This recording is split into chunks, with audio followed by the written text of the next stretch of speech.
dans toute chose et puis dans toute négociation et bon là moto ayebi ko solola. Je crois que on condamne pas au bayaka liboso to le bawana te. Peut-être ba négocier ka bien te. Ba négocier na bango bien mais peut-être ba arriver qui pour convaincre Bissoté. Mais Amadou Diaby, il a un truc. Amadou a un truc. Donc jusque là donc Bissoté de Tikoto Komona finalement nous nous sommes retrouvés Bissoto. Donc c'est vraiment un gars à féliciter. C'est vraiment na humilité na biso so pe na public au bazar ba robete la Amadou Diaby maboko. Donc pas de connaissances mais les vrais amis bango to ba masanso bisonde ba mas peut-être les londenge to kabona ki to koma na bato mususu mais ce sont pas nos amis. Les vrais amis bango moni ndenge to kutani la réconciliation moko boye donc moni bango de na moni à l'aise donc obi à l'aise na ngana mosuté na comment un peu réticent na batutu mais depuis que to kutani on s'attaque pour de vrai on se réconcilie aussi pour de vrai. Voilà. Et je sens ça. C'est ça par rapport à des épreuves, à moment. Mon biso le lo batuming ba mon en musique. Mais biso beta ba makolo, bo beta na ipene, bo beti makolo ti bandal bo zu na nzela selembao. Mais le lo batuming ba ebi angote. Le lo batuming ba mon rara ke wenge yango. Mais ba ebi c'est que nous on a enduré ba ebi angote. Voilà. Biso to maintenant louer ba taxi pe bo louer boé. Bo foutité, bo kini chauffeur, bo tem na ko bo kini. Omoni déjà ba mamie la sœur mamie, déjà ba makamon ebelé o lelo ba to ebité. Omoni biso l'air to biso to sala ba effort, mon biso to ngana o la to côté na école belge vena. Ola ba milele bazoganga les mulolo po ba mona biso na hit parade ba no leka na RTNC awa o lelo tam susu ba artiste belé ba ebi ba effort wana to salate bozo apena que non ba tout susu ba ko même pas condamné ba prier musique ni ba yokota musique biso to kotsa na cité ba no kota cité la coticité pour la wenge ya on a le bara toujours na ça va battre pour respecter wenge mon ngane na boye ne ba master pour baza boye na ça va bango doza famille maman na biso c'est la musique mon papa biso c'est wenge donc on ne peut pas cracher sur la main qui nous a nourris donc on respectera wenge. Solution et Tanzana. Et le gros sol pour tenir batouté. Ils ont pas encore pour une vraie culture Yamouk. Lolo, Nandi, c'est pour la première fois émission au Caribou Salomon. Ils ont là-bas, Batbaye, mais tous jeunes menus. Voilà, c'est qu'ils ont eu force Yamouk. D'autres familles à la Baïbi, ou tout ça. En tout cas, nous sommes allés nous tenir au fond. Nous avons pour le channel de calme, pour la même samouraï, nous avons pour la culture en moque. Mais ce que nous, au côté de la cafouage pour les événements, il y a des mamans qui vont se séparer. Les fanatiques, quel moment ils vont se séparer? Maman de la masse de grande stratégie, là il y a très bien. Nous avons bossé mis dans la caméra qui est la stratégie. Pour avoir le bagage bien monté à cause. Pourtant, les événements, ils ont constat. Et nabaki sur le bel attention. Aux hommes d'abord, bima n'ont pas qu'un animal.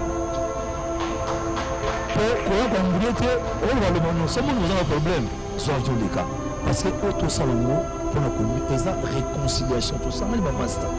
Au moment là, nous qui vont comprendre le mot, tout ça va réserver pour conserver ma vie. Nous avons un beaucoup. Ninja, nous avons un segment. Voilà ma sac. Sac.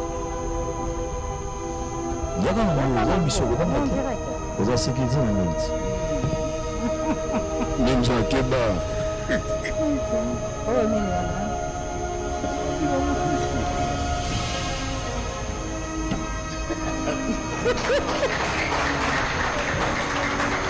Ici. C'est-à-dire il y a ça naé.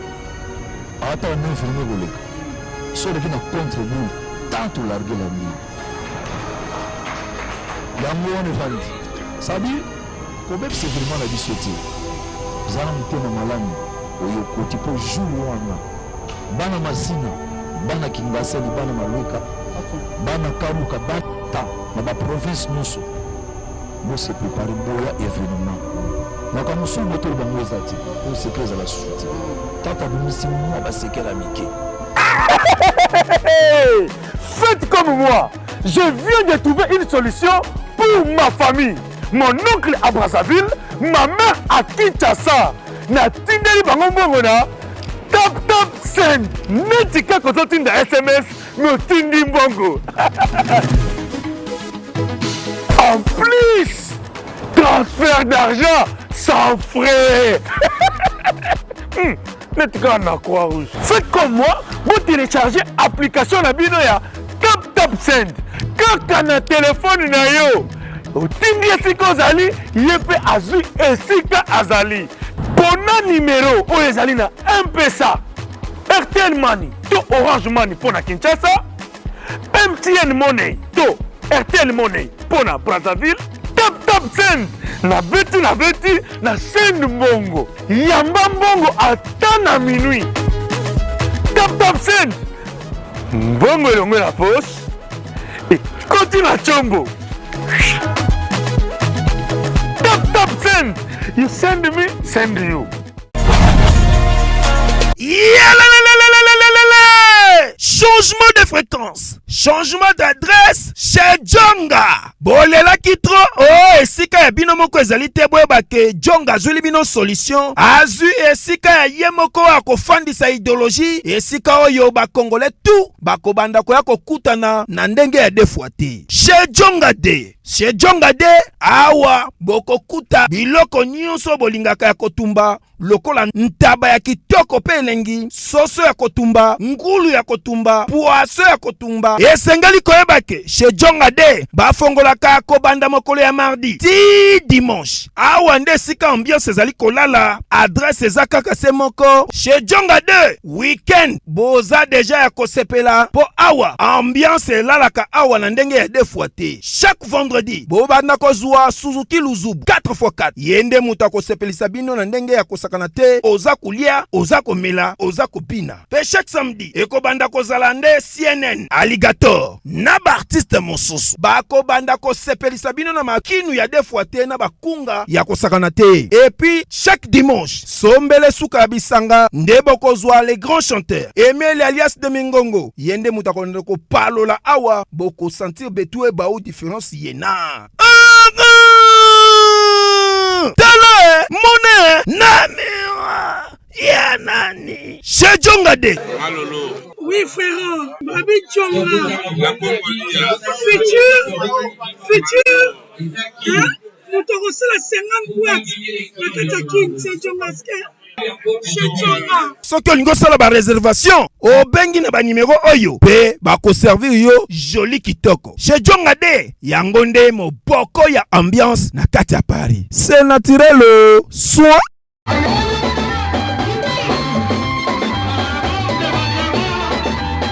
non mon mais c'est quoi qui s'en a. Chef, ma mère m'a passé l'un qui s'est passé malgré le marathon sur la télé. La scène qui soit timide la katia ba rouge va bien là. Chef, banda la bandi comme moi si ça fait inane. Chef, ici là. Au monde beaucoup faka. Oyo, biloko so pour bino là, on la kisa ndako. Papa, oyebite que laboratoire mais médecine et c'est une solution ou de kala. Solution ignorant, c'est la ça. Omoni oyo signaliste suppositoire oyo signaliste comprimé on a ba hémorroïde voilà omoni désostrimile oyo eza mpona faiblesse sexuelle epo mpona frigidité mpona basi ekoyede makasi mais borex soko osisi traitement nyonso tu ya hémoroïde nde sikoyo kobanda kopakola yango mpona nzoto ya biso bapapa soki mpo olingi omesure basentimetre no avant banda kopakola mpo mokolo kosilisa okomesure lisusu okomonake box toujours champion okomprendre bakisi oyo nyonso nayakisi yo okozongo esika mosusu te na congo kaka na laboratoire me ya misine epuis esalami na banzete ya congo banzete kaka ya congo banzete mosusu te ya congo nde mama nakosi wana nde akoninga bores oyo mobali na nga asalela bores oyo soko na bores oyo te me mobali na nga tozolesonga ya mokibe omoni bakisi oyo topresente yo esalami na bapharmacien congolais docteur Pichu Tondele yene savant mbote na biso bandeko ngai docteur Pichu Tondele naza pharmacien ya formation nazwi formation na université ya Kinshasa na faculté ya pharmacie et puis nasali ba master na niveau ya université Marien Ngouabi pe na niveau ya Canada na transformation des agro-ressources et puis préparation de cosmétiques thérapeutiques naturelles. Nazali ko œuvre dans laboratoire CRMTA ou ezali laboratoire MMC spécialisé dans la production ya ba phytomédicaments, c'est-à-dire ba kisi ya partir ya banzete na biso ya Congo. Ba kisi nyonso oyo bozomona awa na CRMTA et subir ba essai toxicologique et puis ba essai clinique oyo ezosala la différence na biso na ba tradi parce que et subir quand même moi ba étude et puis ba kisi oyo eza na CRMTA ezali homologué na ministère ya santé, c'est-à-dire ils ont la autorisation d'ouverture et d'abord autorisation il y a mis sur le marché au niveau ya mboka et puis libanda ya mboka bakisi oyo tozo produire na CRMTA et puis qu'on na n'importe quel médecin partout à travers le monde. Voilà la différence où ils ont ça la biso na batradi thérapeute ou naturo thérapeute. Et où y a biso donc awa na laboratoire mais ici docteur Pichu Tondele yene savant.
Merci de tour à tour.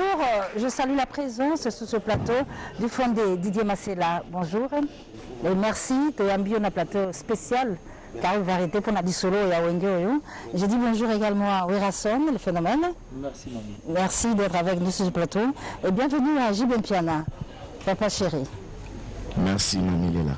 Alors, Nzambe Asungi, Bisolo, et Zosai Malelo, et ça, et ça, maintenant, on est dans Mboka Labisu, l'artiste et musicien, jeune à l'époque, s'est séparé pour des convenances personnelles, mais 25 ans après, il se retrouve sur un même podium pour un spectacle. C'est totalement inédit. Nous attendons l'arrivée du prince Alain Makaba. Mais en attendant, nous avons Toko Misanzambe. Toko Misanzambe, Moko la Bino Sambela. Moko la Bino Sambela, non, pour la Bikambo qui Toko. Non, Werason. Oui. Oui. Non, Sambela. Tout ça. Marcela Sambela, Werason, Babio, Mbama, pasteur. Voilà. C'est justifié. Patrice Moussoko. Voilà. Sambela, tu as mis sur le sample du Cambo, le Koye Bandi Boye, et comme Atina Soka. Voilà. Vous avez papa tout le monsieur, vous avez beaucoup de famille sur le père. Au sein de la mission, on dit tout ça, la réconciliation, pour les salons qui ne se font pas tout ça, tout ça, on habite Moko.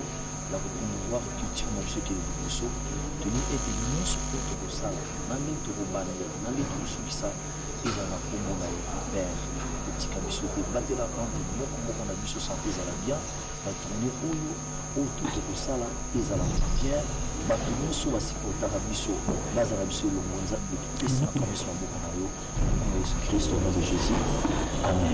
Amen. Oh bravo. Très bien. Papa chéri, Assemblée. Très bien. Assemblée bien. Alors, fondé là, c'est là. 8 ans déjà.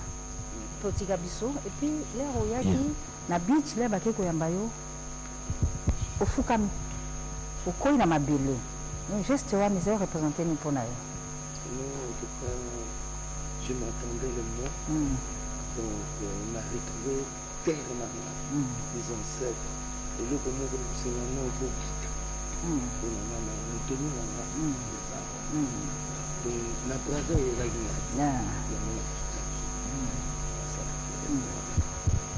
alors l'isolo yo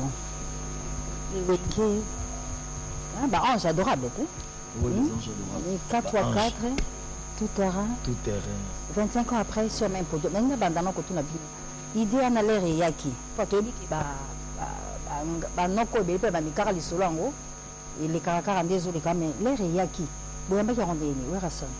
En tout cas, les réactions qui tombent très bien. Il aura le bosso d'abord, nous allons remercier Amadou. Amadou, vraiment, il y a qui courage, on a encore ensemble les bisous. Nous monde est au Québec à Paris, tout le temps, camarades, ça fait très longtemps tout le monde a souffert. Bon, j'ai des temps chez Zalara, moi, c'est constant, tout le monde a maintenant massé là, dans la Zalia. Ah, quoi qui? Tout le monde a calme. Ce qu'on raconte, et ça l'a bien ma casse. Et ça concert, et ça. Donc c'est symbolique pour nous de tout ça là, Amadou. Tout Koutani, Bissonyoso. Si on dit tout le monde a calme. Tout le monde a canissé dans ce ah, bon, je vois si on a dit que tout ça on a naï. Tout le talent.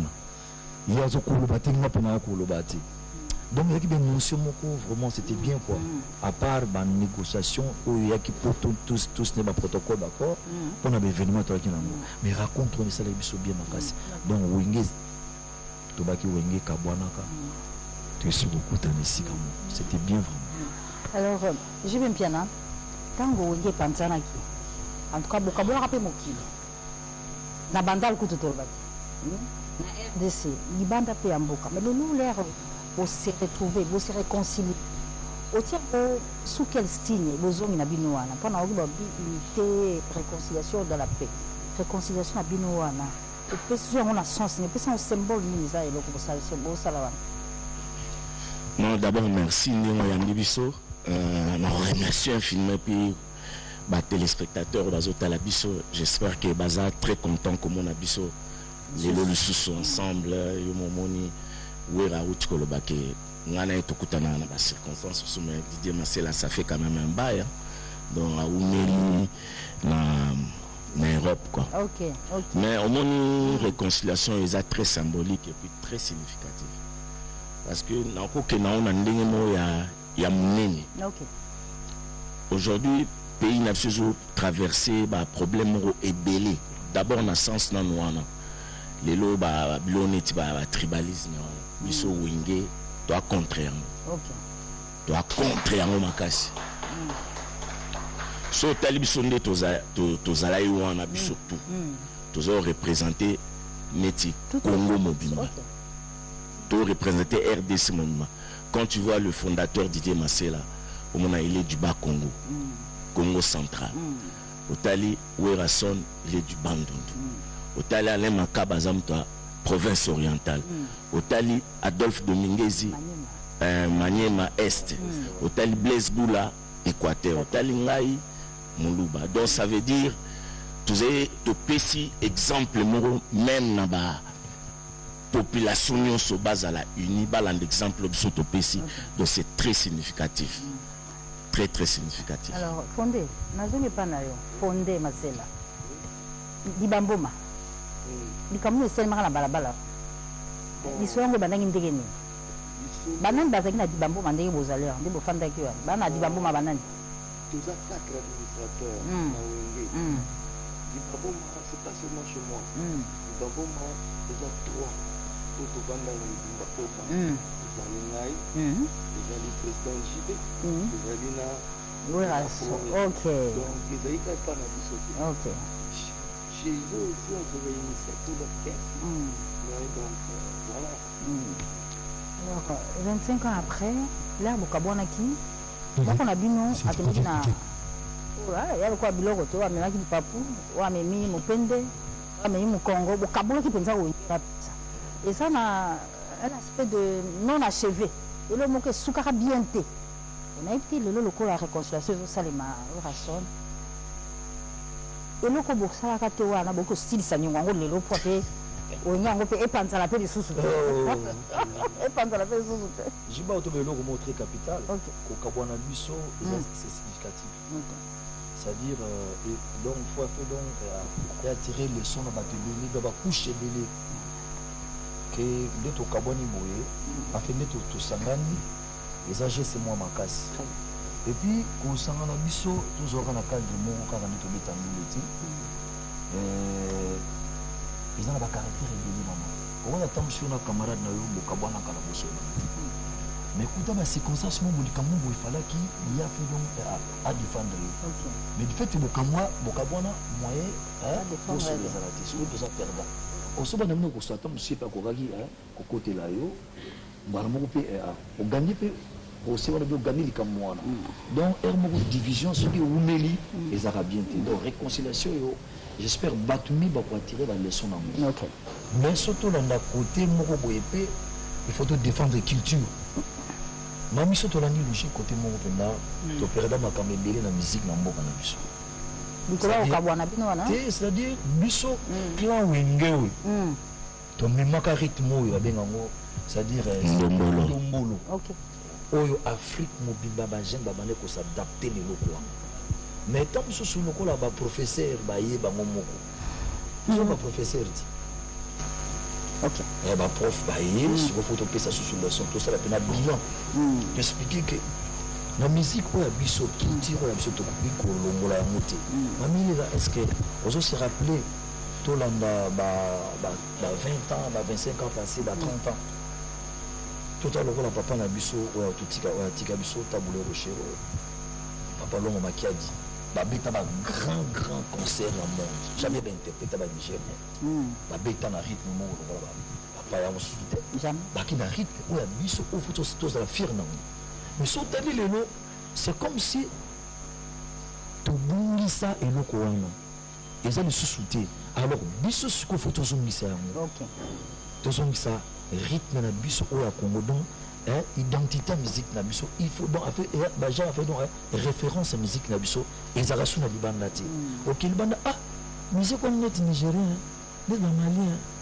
c'est-à-dire oyo biso moko ezalaka susu te yango mpe biso kosangana oyo mpe kote moko eza mpona koatire leçon na bajeune oyo bazokola lelo bazobeta musike bango ya bien babosana identité ya musique na biso te po biso tobetaka live mameli live eza pasi. Mais j'ai dit le 30 juin, c'est du live là. Mais ça c'est tout coach CD de ça non playback. Ça dit Rosso Kabassa Didier Marcela. Rosso Kapena solo y aller makaba. Ola ni na gauche, Marcela ran piano zo tindika. Bon, ngala zo pesa bariton ya se. Au sentir kuna Blaise Azoyemba. Kuna Dolph Azali. Hein? Donc vous rêvez ressources makambo ozaki na ko besoin pour même génération lelo oyo bazobotama bayebiki bawana bazaba sambuta. Alors on va repartir en image pour revivre, vous faire revivre l'ambiance qui a régné d'abord au beach Ngobila, mais aussi à l'aéroport international d'Indjili lors de l'arrivée de tout le clan Wenge pour cet événement formidable qui va se faire ici à Kinshasa le jeudi 30 juin. Le retrouvailles de Wenge, un événement inédit, 25 ans après leur séparation. Il y a ces jeunes gens qui ont pratiquement réussi tous les paris de la danse, du chant, du spectacle. Ils vont encore se retrouver à nouveau sur un même podium. Un événement à pas raté, mais retour d'abord à l'image sur ce qu'a été leur arrivée à Kinshasa après autant d'années. Regardez. De ce groupe, alors, Werason, de tout blanc d'arrivée à artistes et musiciens, Tomoni, Bobaye, mais sur le plateau, Alemaka Bazati, la Blaise Boula. On peut savoir pourquoi? Ouais, en fait, Mami, Bazan la bango bango tuna sini ba image moni. Bazan na king ba qui pour un événement. Donc tous ça pour une option sur grand complet, s'il faut dire quoi là. Bon moni, tous ça en temps bisu belé, ti ba le 30 juin deux ans encore là-bas parce que 2 mois donc ça demande tout les lelo. Semaine prochaine dans ce bar donc tous les jours dans les cas. Donc je crois ndé au moni bless côté na makaba donc semaine prochaine bon là bas les cas. Kunde tous ça ba misi musu baza a tous ça titina bien. Titina. OK. Ouais, s'il te plaît une minute. Ouais. Titina Zana. Bunga. Salut. Ouais. Titina. Voilà. Ouais, bon. Ouais. Tous ça on chose ils peuvent rester sur place comme Kawana. Un cocota. Ouais, dans 2 secondes. Ok, d'accord. Un cocota. Voilà.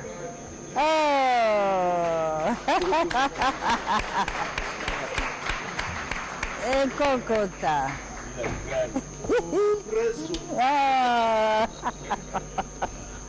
De la forêt. Bon. Fondé de pouvoir. Tata Moubicha. Bon. Merci beaucoup. Merci. Merci. Merci beaucoup. Merci beaucoup. Ouais. Passez à Kousangila. Patient. D'accord, s'il vous plaît.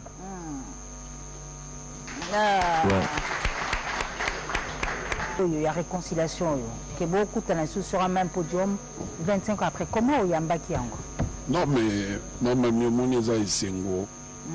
Eza esengo ya batu nyonso baza partout. OK. Au bazar la province, bazar la poto, bazar partout, vraiment eza esengo. To yambango esengo. Na kosenga kaka le 30 juin batu nyonso baya na stade. OK. Parce que eza événement. Événement otika la kaka événement. Toza liko! Donc bandeko bazo uta ba poto, bazo soma déjà ba billet na bango pour bazala déjà ba le 28 parce que le 30 événement ezali.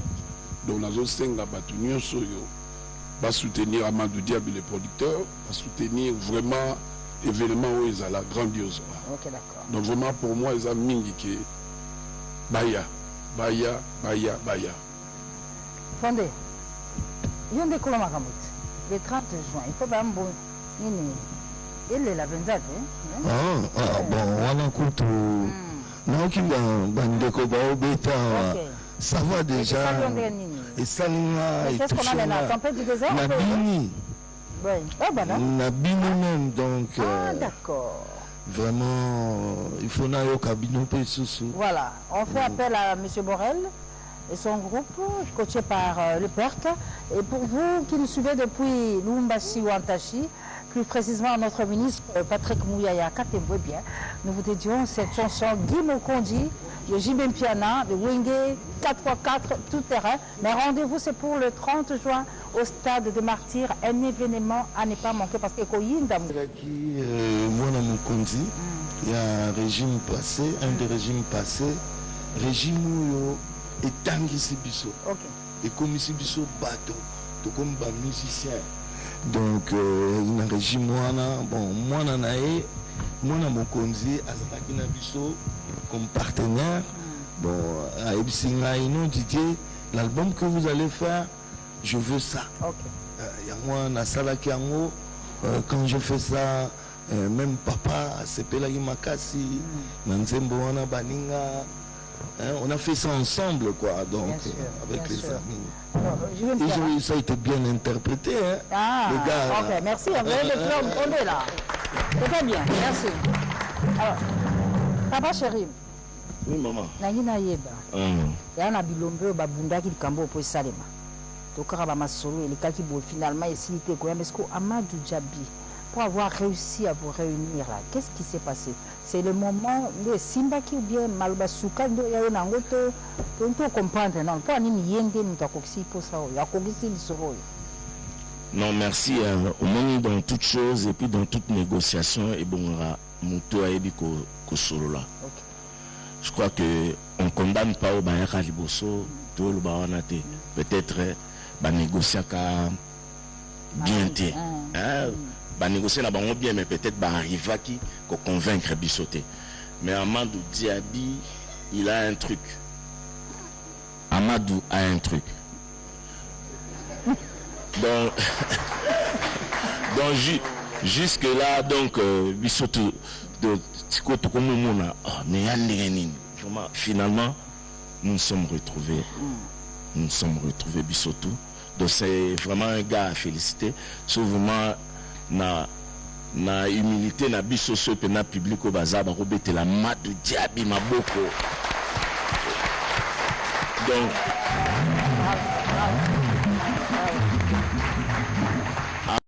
Amadou, non seulement il va donner un plaisir à ce public, et il va donner aussi un bonheur à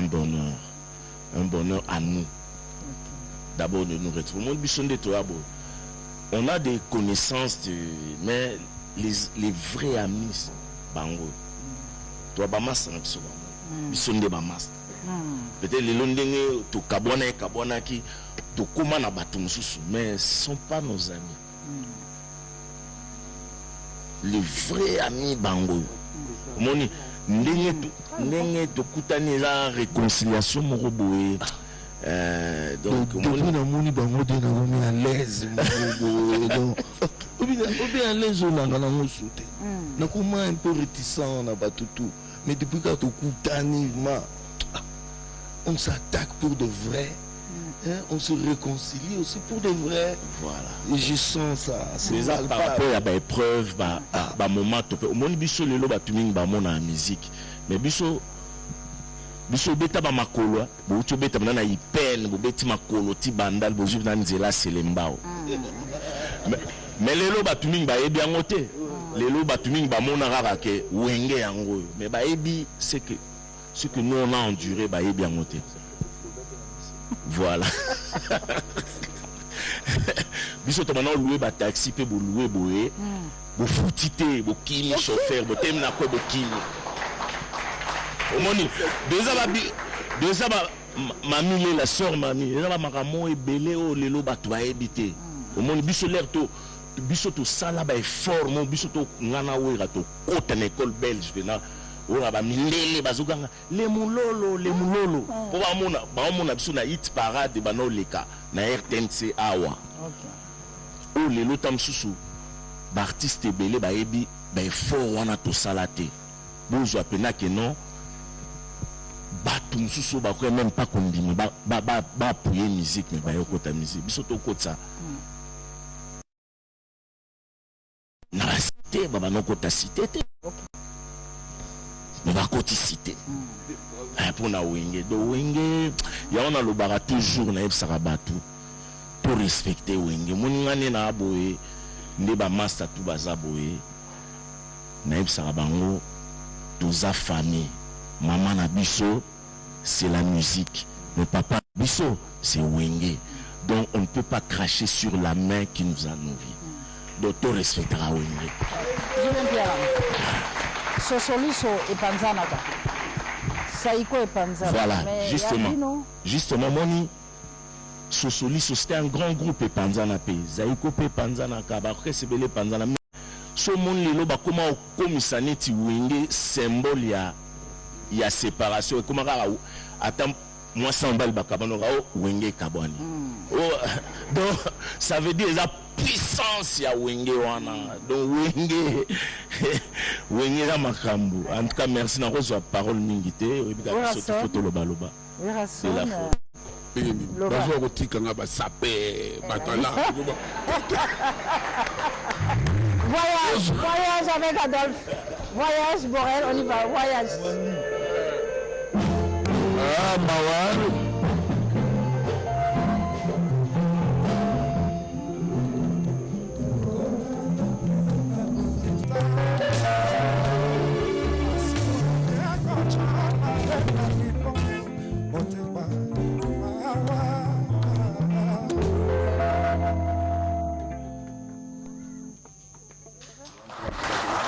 Interprété brillamment par le groupe de M. Borel, coaché par le PERC, eh bien cet événement, ces retrouvailles de Wenge Katwaka Terrain est soutenu depuis Lubumbashi par M. Stone Mukendi de la fondation Moubas qui nous suit depuis Lubumbashi. Alors Adolphe, moi, il sera un voyage. Tes voyages, normalement, ba style belé, ba version belé. Parce que tant que ça, on zimbo, tout le Lubumbashi. Ok. Le Lubumbashi, Bisogno, surtout le Lubumbashi. Piano, le bilan à thé, à fond à la banane, son emporté. Aïe, la moutrement à Londres, beau. Et man s'habille, n'a qu'à bien fondre à Tchap, Fabrice, c'est là, là-bas à Londres. Oh, regarde la style de base. Oh, Roba, position. Il faut toujours les alakaka. Donc, on a poto, bazouya. Dans le répertoire, il y a 30 juin, on peut retenir que le voyage est comme ça. Merci.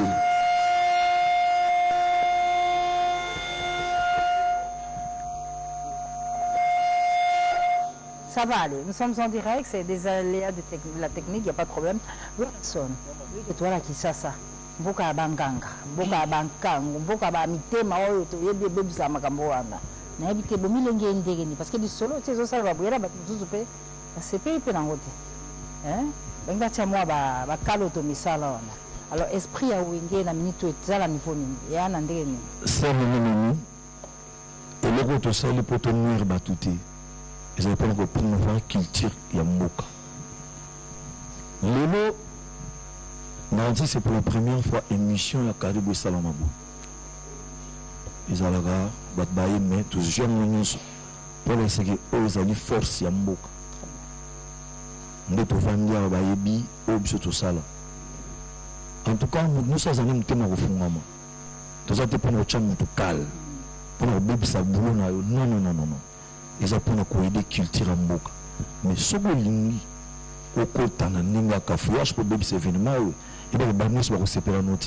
Les fanatiques, il y a quelques qui se séparent. Mais il y a une grande stratégie. Il y a très bien. Nous avons bossé dans ma campagne qui est une stratégie. On a dit qu'il y a monté à Koussi. Tout le événement est costaud. Et il y a ce qu'on appelle la tension. Aux hommes qui ont problème, Bima n'a pas de problème. Pour qu'on ait un problème, nous avons des cas. Parce que auto salongo pour la connu et ça réconciliation tout ça on va master au monde là mon qui va comprendre le moko tout ça va réserver conserver ma vie ngaza na bokna ninja pisa na sac oh yala na sac yaga na mission ko donc aux a sécurité na ngiti ninja keba ok oh nini wana on a bien en 12D.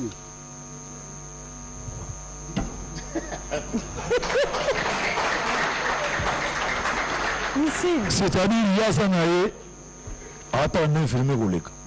Sur qui n'a contre-boule, tant ou largué la nuit. Il y a un mot, on est fan. Ça dit, Kobeb c'est vraiment la bisoté. Zana mutema malamu oyo koti po jour wana. Bana masina, bana kingasa di bana maluika. OK. Bana kaluka bana ta na ba province nyonso. Bo se préparer boya événement. Makamusu moto bango ezati au secret za la société. Tata bimisi moi ba sekela mike. Mais mon souci est moto bango ezati tata. Parce que ezali événement moko grandiose. Pour attendre moto ya moni kudo tone yo bimisi missile bimisi avant. Mais là il bango Satan 5. En fait tata on a check pas comprendre que tu as pris.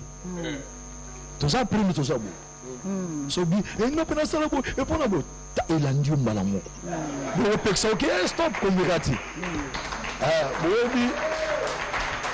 ça va te mutuer ça là bon moni association ça va te mutuer ça là ça dire evanda katé et donc ils ont réfléchi bon na habité dans le côté en tout cas tous à soumettre mon hôpital tous en premier mon touté ils ont réconciliation entre seulement cette Okutani pour nous sauver Kiltira Mboka. Merci beaucoup.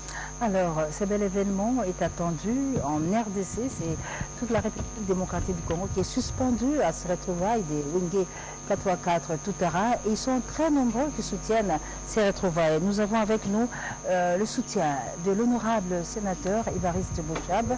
Depuis sa résidence, eh bien, il nous charge d'encourager le Wenge 4x4 qui va les accompagner dans cette activité.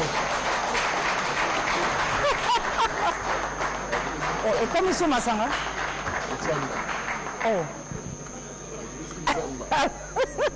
Alors, c'est parti. On va revivre. On va vous proposer des interviews. Et des interviews de toutes ces personnes qui soutiennent cet événement. Nous avons également l'honorable sénateur Sangouma Moussaï, deuxième vice-président du Sénat, qui est avec le Wenge dans la matérialisation de cet événement du jeudi 30 juin 2022. Il y a également Alphonse Mavouela et maire Ono Lubaki, tous soutiennent Wenge Mzika Maison Mère, et bien sûr Sami Kaloulou Mangwadi, sans oublier Horizon Massamba qui diffuse sa résidence est en train de nous suivre. Il encourage également le Wenge pour ces bels événements. Mais retour d'abord à l'image pour suivre les interviews, les avis des différentes personnalités des Congolais et des Congolais qui applaudissent de demain ces retrouvailles de Wenge 25 ans après. Regardez, on se retrouve juste après.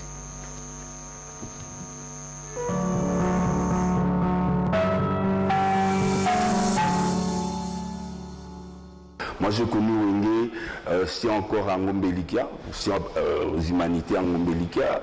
Tolandi Wenge, Tokoti ba université, tout ça toujours qu'on a Wenge. Je me rappelle, voire même, Ezaki que Tosirisi Pena Bakour, bon, là j'étais à l'IEC, Tosisi Bakour, après Bakour, c'était la répétition, on rentrait très tard à la maison, Nicolas Wenge. Absolument, Naza au parfum par rapport à l'événement. C'est vraiment une bonne initiative. Comme on a clan on a Mobimba, au Bersa Jeunesse Mokoboé, série 7, série 8, voire même série 9. Les lobas sangana lisusu, bakuta na babeta, en tout cas, ça les lobos moko ya bien. Pour la Congo Mobimba, pour l'Afrique Mobimba, pour le monde entier. Bon, par rapport à Amadou Djabi, c'est déjà un grand. Place au Batumsubako quitté. Mais voilà, il a négocié, il s'est très bien négocié. Amadou Djabi, c'est un grand coup de chapeau à M. Amadou Djabi. C'est vraiment à féliciter. Il entre dans l'histoire de la musique congolaise. Wenge, dans l'ensemble, Wenge, c'est d'abord un état d'esprit. Wenge eza d'abord eloko makasi po tana na kombo ya Wenge libaya oyo ekotaka nyama te. Donc Wenge né dans lobby, excusez-moi pour la tautologie, ce sont des gens qui ont marqué toute une génération, toute une époque.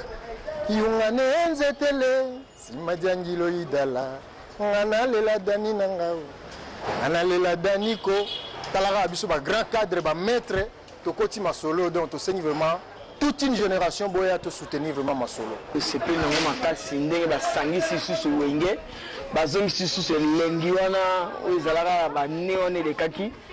En tout cas to c'est plus makasi ka producteur wana nzamba pambola ye na likaniso abimisi ya kozongisa lisusu elengi moko boye ebungaka nango bambula me ye azongisi yango lisusu tosepeli makasi en tout cas acontinue na mosala na ye wana donc eza elengi makasi en tout cas biso bamama kongo mpe tosepeli nango makasi komona lisusu balepela baekokota bato mosusu tomonaka bango lisusu tokomona bango lisusu awa na martyr donc esa biso elengi makasi en tout cas naza na souvenir ya kini ebouge nalingaka yango makasi ya solo kini ebouge banani bozoka na sango bana wenge donc tokomona bango lisusu kala mingi te donc esali biso esengo makasi producteur wana mpena oyo abule identifie asala yango mpena bien abule eloko moko bono esalango te de événement ya boye tomona yango kala mais tu as découvert sous secret que makambo ezali pena na kati ya wenge muzika 4x4 BCBG tout le monde ba VJB basangani ba voyo ensemble basangani ba Didier Masela ba uti ba poto ba ve na biso ba ve Robert ba kokota baza na kati ya terrain bango akazi oyo tu ba fondateur Didier Masela aya su kini te mais viaza na kati ya kini ba kama Didier Masela na kati ya kini na PCV ba mbote sika zali na biga wenge za na maman événement o bato ba ozenga na kati ya mboka ba ozenga les 30 événement où il ressemble à la carte Mboka. Pour l'événement, c'est l'événement n'est pas matin. Maman, l'événement où ils les 30. Tu bien si bateau Nyon Soba hôtel la pena wenge musique à 4x4 bon chic bon chag. Où boka ba kokota ba Robert, où ba boka banzango sobila. On a souvenir à madame Ona quand ça va wenge ton ba ensemble, ton bazagi j'ai ensemble. Et t'as que baza ba grand frère, baza bande on a vu son appel à collègue qui est bon artiste. Et t'as que petit frère peut aller à Limbo dans la main d'or, ou dans la main de l'or. Venanga wa beta tonga pire petit na yo yango mona sepeli na yo raisonner sur na raisonner wenge tong bazalaka en tout cas la sepeli komona jambo kaka jambo sana mkubwa message gani unaweza pana juu ya wenge Vraiment tunafurahi sana kuangalia jinsi wamejiunga tena nafasi moja na kuangalia jinsi wanataka kuja hapa kwetu Goma kukuya kuchezea tena muziki na wako kwa pamoja. Tulikuwa tusha regrete sana kuona jinsi washaachana na jinsi wameshakuwa nafasi moja. Vraiment karibu sana wafike Goma, tutawapokea vizuri sana kabisa, tunawasubiri kwa hamu sana. Asante. Wewe jambo kaka, jambo sana mkubwa. Message gani unaweza pana juu ya wenge? Vraiment merci na bande nyonso bazo soutenir rendez-vous à Somo à Kafu il y a le 30 juin. Merci surtout à Eric Mayoni, l'homme aux actions concrètes qui également soutient cet événement. Sans oublier Lundi Poutou qui est avec nous, mais aussi Jessica Bassel depuis Lumbashi. Mais il y a aussi Abédachour qui va à sa manière matérialiser sa joie par ses retrouvailles de Wenge Musica. Mais ça passera par Papa Chéri, le solo à Abédachour. Alors, je vais me piano. Je vais me piano. Oui, non. Le 30 juin, vous êtes à stade. Le 9, pour la il y a Bisso, il y a Constant Omari, il y a Ndekonyo Soana, pour la Pullman. Après le 9, on a Wenge. Tanzanie, le sous, après le 9 juillet. Bon, ça a vraiment bon côté. Mais je crois que tout bayebi que nous sommes une entreprise, nous sommes une responsabilité. Mais d'abord, même stade, déjà événement, on va nous voir tous ensemble. Déjà, on a déjà un événement déjà. Le fait de nous voir encore réunis ensemble sur un même podium, toujours bêta pour nous s'appeler Samoukili. Déjà, on a un événement. Après, tu les mets Amadou Djabi, Azana Baboule Belé. Abé, la première édition. Ok. Première édition. Deuxième pause à la troisième tititi de mon ango bakassav basalango plusieurs fois au monde chaque année bakuta na la bête qu'on sait ça bien c'est pour aussi mettre toujours notre style ndenge mon frère Aoter Oloba au moni ndombolo lelo evandisa so lelo bandini rumba na biso na patrimoine donc ça veut dire Ndombolo a empreinte au Samanate. Pour le reste, il y a des pays, Côte d'Ivoire, Nigeria, Cameroun, au coup de l'orchestre Mike interpréter la musique à Congo. Ça veut dire qu'on a Kenya, on a donc la musique na biso. Donc ça veut dire la rumba congolaise tika na empreinte partout dans le monde et surtout par rapport à Ndombolo. D'ailleurs, bah, comment on la musique il y a Congo à Ndombolo. Les Ndombolo. Donc voilà. L'impact à l'immobilier, ça, on va encore revivre le grand Wenge ensemble sur le même podium. Il y a un Maramo Bama Sabalobi, Nako répétant, on te mène à Roloba, tout Seigneur Garanga dans Roloba, tout limité Wenge na communauté, na province, Wenge za monde entier. Donc, monde entier au Salawana. Donc, batu barouta par-ci par-là, barouya donc ezayarouinda. Nous avons prévoir vol moro spécial et Salama. Donc, au sommet billet na Paris, na Belgique, beaucoup de vols on est faut comme à Nakin. Le 28 ou le 29, batu barouya donc au sommet billet on a droit d'entrer dans le Kati au participer dans le concert. Wow, donc, événement érotique à la événement. Donc, on va vivre sous grand cacole. Grand cacole, bango. Vous avez un tenue spécial pour nous? Vous avez la Pentagone ou bien Yoshi Ebimi? Satan. Satan 5. Satan 5. Alors, Orason, fondé. Le bonus, il y a un rendez-vous, nous a dit maxi single. Il y a un maxi single, il y a un titre à 4. Mais habité, sous Karawana, il y a un jour à Siliki, il y a un comme 8. Bon, on dit que Massa Otoloba. Donc, ils ont planning, projet de Salami. Première édition. Concert au bit dans le concert. Non, avant concert, je dis. Avant concert. Tout ça, la manso na Cap Vert. Okay. Donc, producteur Nabso a dans la D-Jet 2. D-Jet.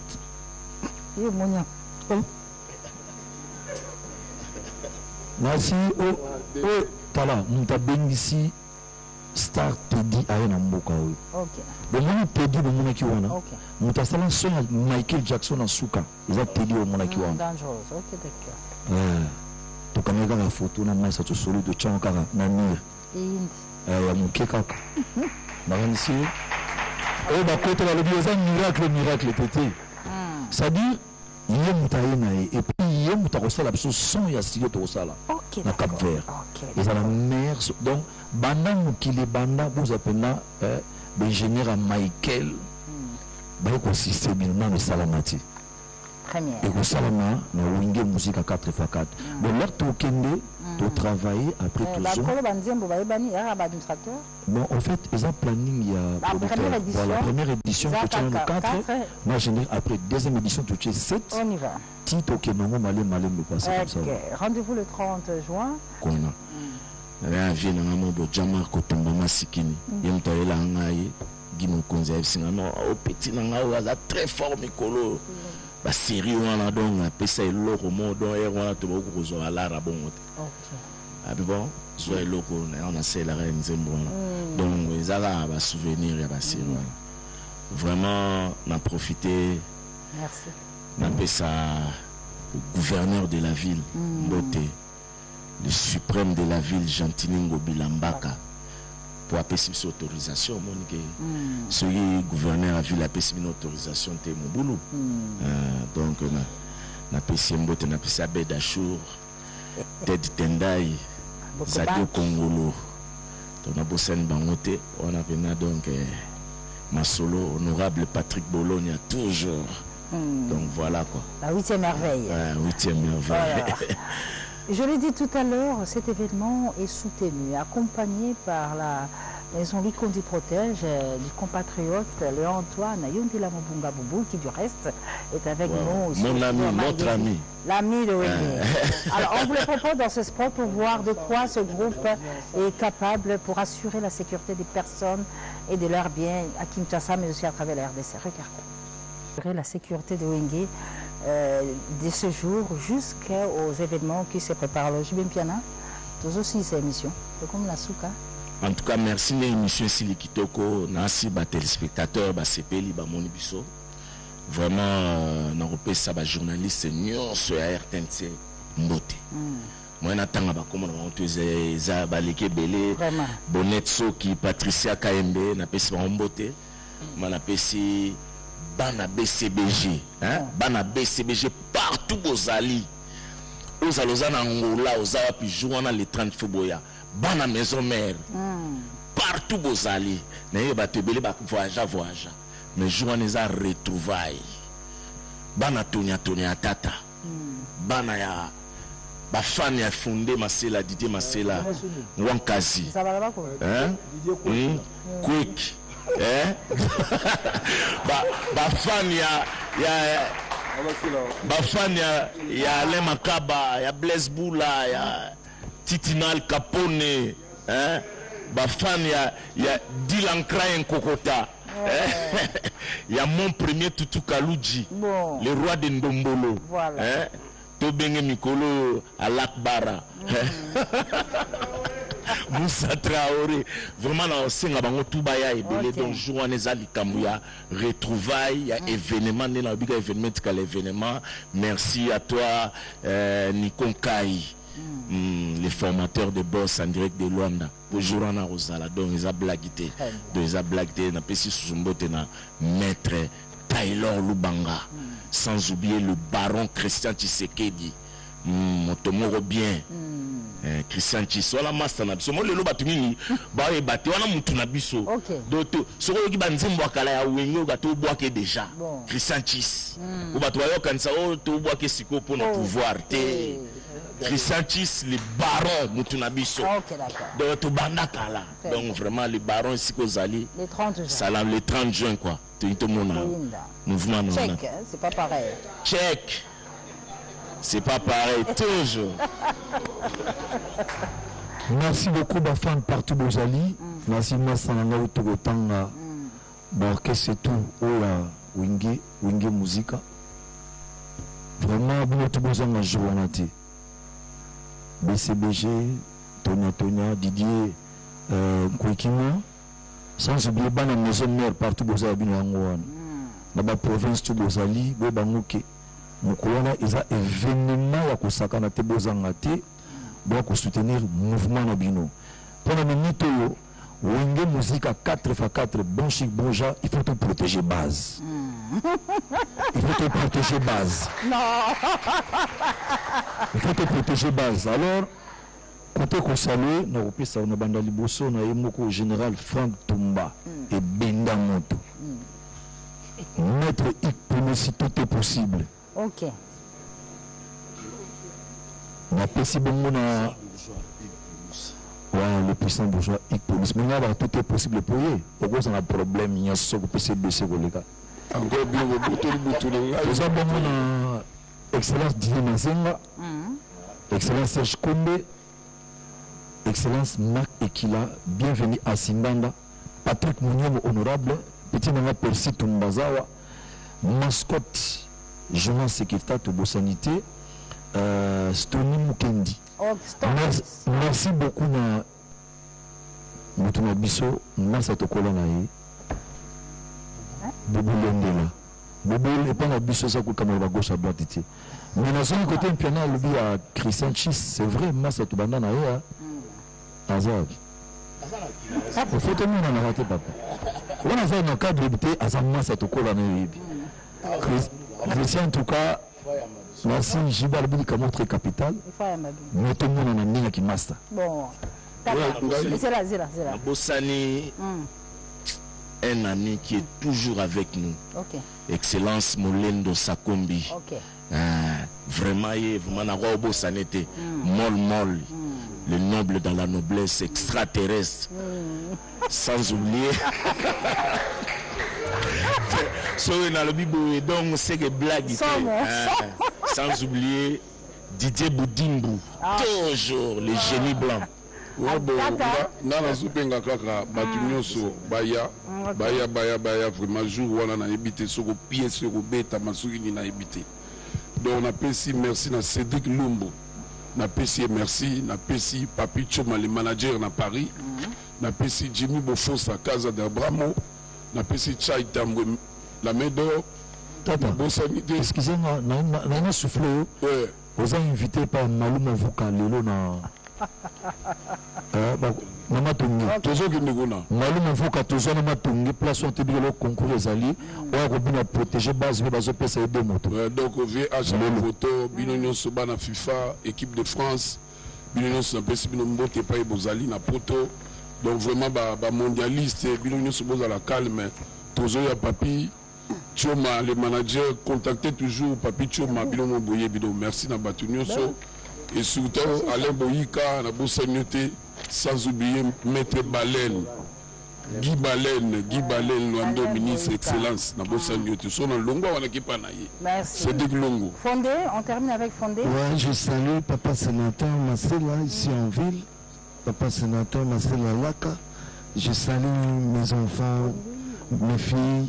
Marie-Lou Marcela, Ketia Marcela, je salue Abam Marcela qui est resté là-bas, je salue tous mes enfants, Exaucé, Abraham, Daïda, Glady, merci Deji, ça fait belle lurette.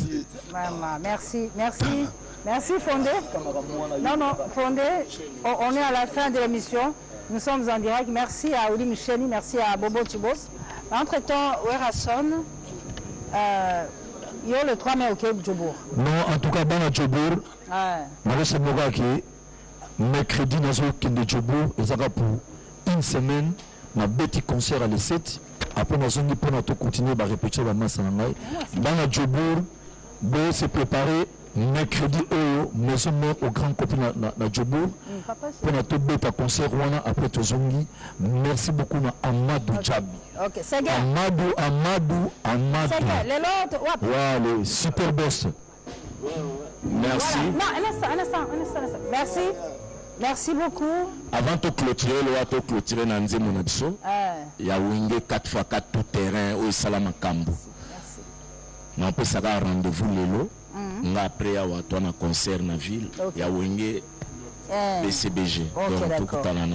Merci à Paul Délégué, à Yves Abdallah. C'est des grandes personnes qui nous ont accompagnés dans la communication au sein de Massa Musique. Merci à vous tous qui nous avez suivis.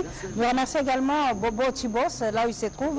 Merci à Pichou Ndaï, Monsieur le Développement, Pichou Loboko également, mais aussi l'honorable Alain Boyika, sans oublier M. Stone Mukendi de la Fondation Moubas.